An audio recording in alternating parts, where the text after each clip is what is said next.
Mizzou just felt like home. Been coming to dual meets and being around Mizzou since I was a little kid, so just felt right being here. Elam looking for the pin, and then he gets it. 6 points for the Missouri Tigers, and we're all tied.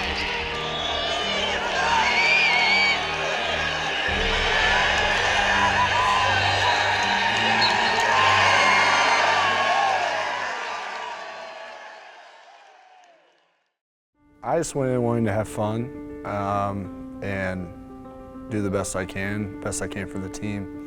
When Zach started off really hot, I think he was 12-0. It doesn't surprise me. He was that way all through high school. He's had, where he can get on top of people and pin them. He's got a really good cradle, and I just could see his confidence had grown.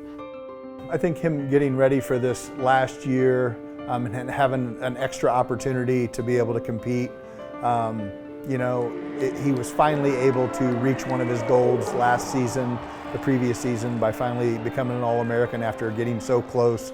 To do what he did this year was kind of like the craziest thing I ever thought that dude could do.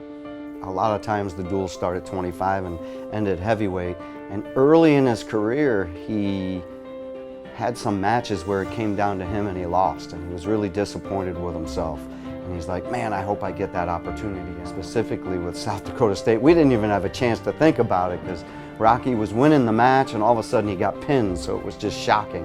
The place was going bonkers, and before we knew it, Zach's on the mat, and before I knew it, he pinned the kid. Coming down to you, it's a terrifying moment, and a lot of times I was just like, man, I'm not worried about the team, I'm worried about myself, but Zach is the ultimate guy. He's like, Coach Dom, tell me what you want me to do. I'm like, go pin the guy. He's like, all right, I'm doing it. Yeah, I just like being the closer. I like going last and being able to kind of relax throughout the duel and be in my own headspace.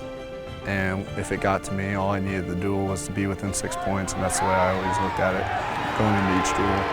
And I was going to go do my best, make sure we get the win. So that was always my mindset for each duel, and that's the way I looked at it. Probably the middle of the season is when my right shoulder started to bother me quite a bit. And then as it was starting to get better, I came in one day for a practice and injured the left one. And that one kind of continued to nag me throughout the year.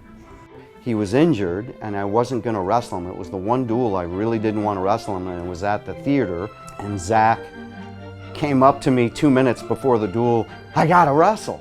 And I'm like, no, you're not wrestling. And he was begging me.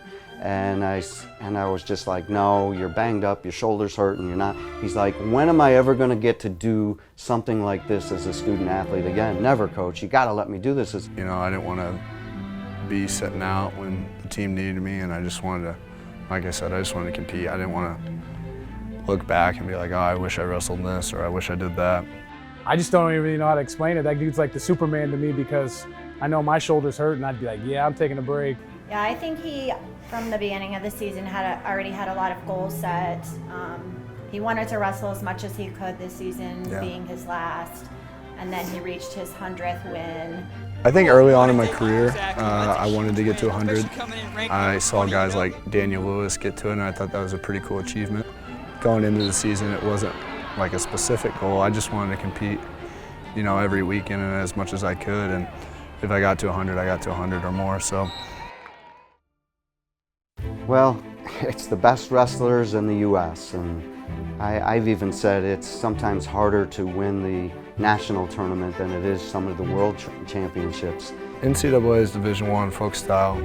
It's the cream of the crop. It's the highest level of competition in folk style in the United States. You just got to take care of business and worry about doing what you do best. You don't need to worry about if this person has a good move this way, that way. After losing the quarterfinals, I was pretty pissed. Obviously, your last one, you want to finish on top of the podium or just make the finals. You have to come back and still win matches to place. His next match was to be an All-American, so he has to come back, win that match, and then you literally have 30 minutes till your next match. Then we had another tough match against the guy from Rutgers, which Zach was very smart and strategic and won that match. I peeked over when we were wrestling Colton Schultz, and remember thinking, how are we on top again? Kind of all happened in the spur of the moment. Dom gave me the, green light to do what I needed to do, and mentioned top, and in my head, the scenarios I was running through, I was like, yeah, top makes the most sense. It was just, Zach was just on fire, and I wasn't going to stop him from his position, and Zach kind of was like, are you sure? And I was like, yeah, pick top, and he was like, okay. Getting ready for that third period, as I said I was going to go top, I was like, oh, this is a gamble. So I was like, I better get this done. It was very fulfilling to see him place higher than he did the year before. You believed in what your coaches were teaching you, you believed in yourself, and you went out and you executed. I was just enjoying it at the end of the day. Like, it was days I could never get back.